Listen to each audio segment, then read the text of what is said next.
Greetings, I am the snarky apologist, and you are hardwired into the Interocitor Report.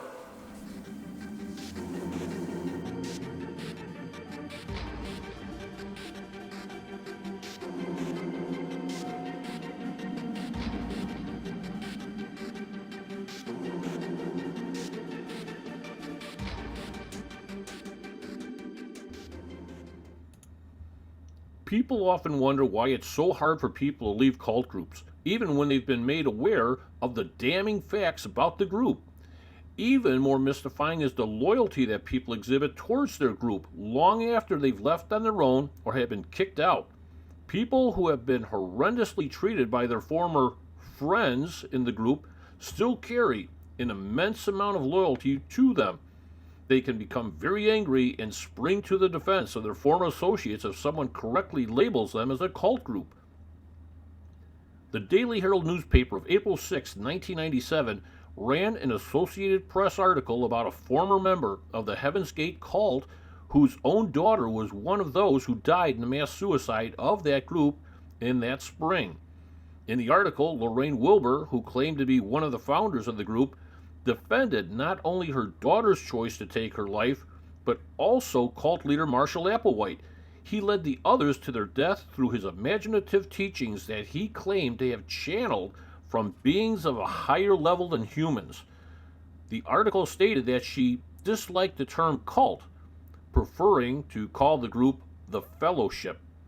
About Marshall Applewhite himself, she complained the media distortion and insisted that he was a kind and wonderful man. Although I am aware that the majority of people cannot understand her attitude, especially in light of the fact that she lost a daughter she loved, anyone familiar with the attitudes of former cult members who have not yet come to grips with their past will recognize this as a very typical reaction to criticism of their former group. Lorraine couldn't accept that she had so disastrously misjudged Applewhite, who was not a kind and wonderful man, but a very dangerous religious con man who only appeared to her to be wonderful. We human beings often are very confident that we can judge character and truth by outward appearance, but time after time we prove we're not good at it at all. Lorraine's loyalty to Applewhite was based on her trust in her own ability to judge people.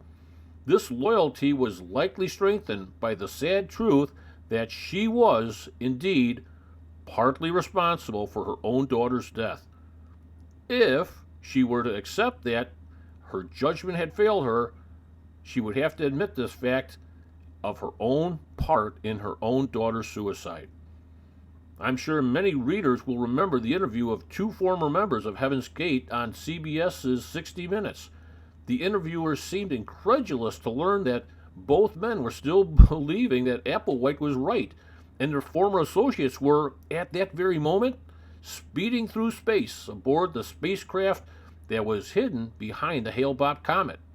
One man's wife was aboard the craft, in his view, and he regretted that he didn't go with her.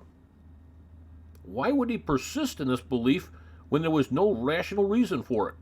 The fact is, of course, there is a very rational explanation for the loyalty he showed, as his responses in the interview made plain to me. The man told how he and his wife became involved with the group, how after they had attended just one meeting, they came home and gave their daughter away so they could join up with Applewhite's separatist group. Now, let me ask you something. How easy would it be to admit that you, a supposed rational human being, had given away your daughter and run off with a flim-flam man who captivated you in a matter of hours with a fantastic yarn? It would be much easier to keep right on believing a spectacular falsehood than to face yourself with that awful truth. Human beings are driven by pride, and to recognize that one had been deceived to that extent could be a tremendous blow to one's ego.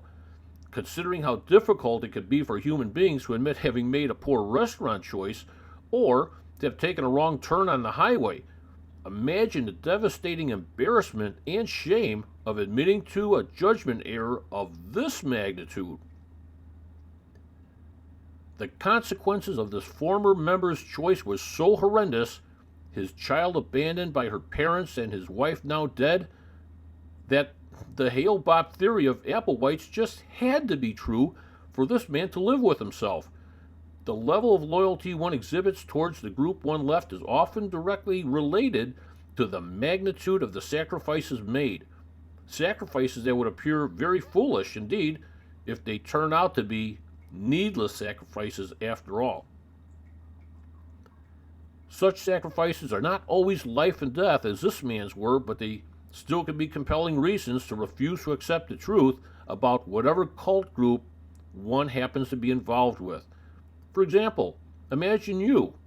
What if you had given up years of your life peddling God's magazines from door to door for a Brooklyn publishing concern who had claimed to be God's only channel on earth, as many Jehovah's Witnesses have done?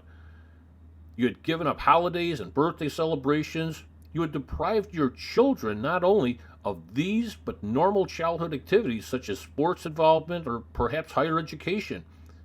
You had sacrificed your right to vote or hold public office, and even agreed not to think independently or to disagree with the leadership in any detail. And those had been the small sacrifices. The big sacrifices had involved giving up family members or good friends who disapproved of your involvement or who tried to talk you out of joining the group.